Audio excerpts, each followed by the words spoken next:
नमस्कार, मैं दिव्या गुप्ता मिलन express TV में आप सभी का स्वागत करती हूँ। कांग्रेस के वरिष्ठ नेता सुभाष गुप्ता द्वारा प्रेस वार्ता का आयोजन किया गया।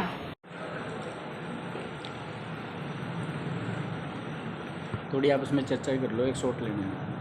चर्चा तो आज यही है भाई, वोट बचा लो किसी की। आज वोट ही बचानी है। तो सारी यही बात आज अब जो गिरफ्तार थे उसकी निंदा करते हैं सर।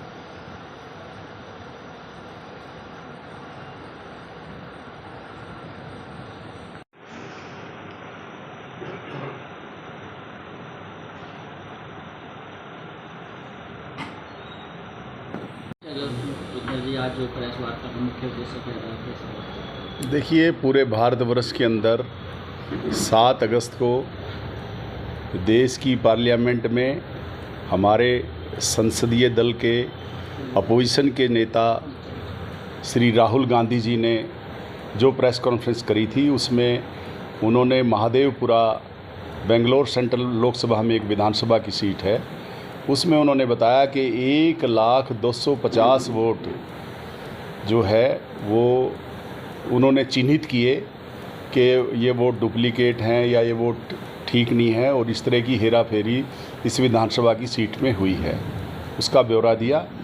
और राहुल गांधी जी ने मांग की कि ये वोट की चोरी हुई है। हमने आज उसी के ऊपर ये प्रेस कॉन्फ्रेंस करी है कि वोट चोरी हुई है और चुनाव आयोग को निष्पक्ष होना चाहिए। ये देश की आज़ादी बड़े संघर्ष के बाद मिली है। पूरे भारतवर्ष के लाखों लोग महात्मा गांधी जी के नेतृत्व में, सरदार वल्लभ भाई पटेल जी के नेतृत्व में, मौलाना आज़ाद जी के नेतृत्व में, और सभी ने जो संघर्ष किया, चाहे सुभाष चंद्र बोस जी थे, और हज़ारों हज़ारों लोग शहीद हुए देश की आज़ादी के लिए। ये मान मर्यादा हमारे चुनाव आयोग को रखनी चाहिए। और हमारा भारतवर्ष का एक संविधान है जो बाबा साहब अम्बेडकर ने लिखा था। ये देश संविधान से चलता है, ये किसी की मोनोपोली से नहीं चलता।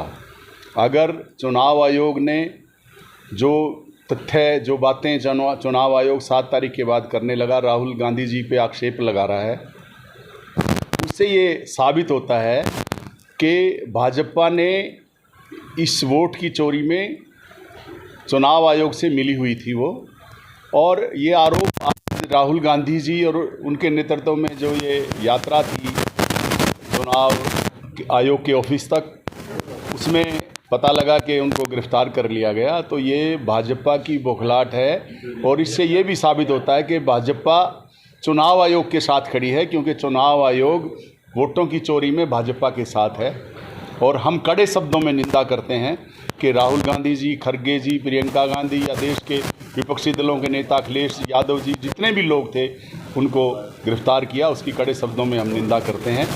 और हम ऐसा भी सोचते हैं कि समय मोदी जी को इस तरह की तानाशाही जो लोगों के सामने आने लगी है, लोग समझ जाएंगे कि वोट, नकली वोट, फर्जी वोट, वोट की चोरी जो हुई है, उसी की वजह से आज भारत में भाजपा की एनडीए की सरकार केंद्र में है। जो डाटा था वो मांगने के लिए चुनाव आयोग ने इनकार कर दिया, वो नहीं दिया गया।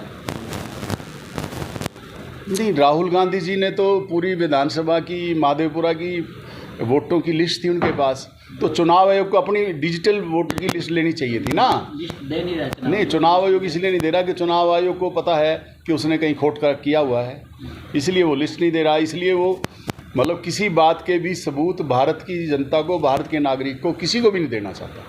तो अगर जो डाटा मिला है, जो उन्होंने डाटा लिया उसमें जो उन्होंने दिया है, तो वो लिस्ट कब से कब तक की है? ये कांग्रेस के राज की भी थी या उससे पहले? नहीं, ये तो अभी लिस्ट जो अभी चुनाव हुए थे लोकसभा और विधानसभा के, उसकी लिस्ट है ये।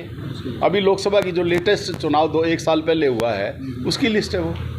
तो अब चुनाव आयोग के किस तरह के मतलब देख सकते हो उसको भाई? वो चुनाव आयोग निष्पक्ष नज़र नहीं आता। उसकी कार्रवाई, उसके जो रोज़ाना के बयान है राहुल गांधी जी के खिलाफ, उनको ये कहना चाहिए था कि हम जो बात हमारे पे लगे हैं हम इनको क्लियर करेंगे और सब पूरे भारत की जनता के सामने इस बात को रखेंगे।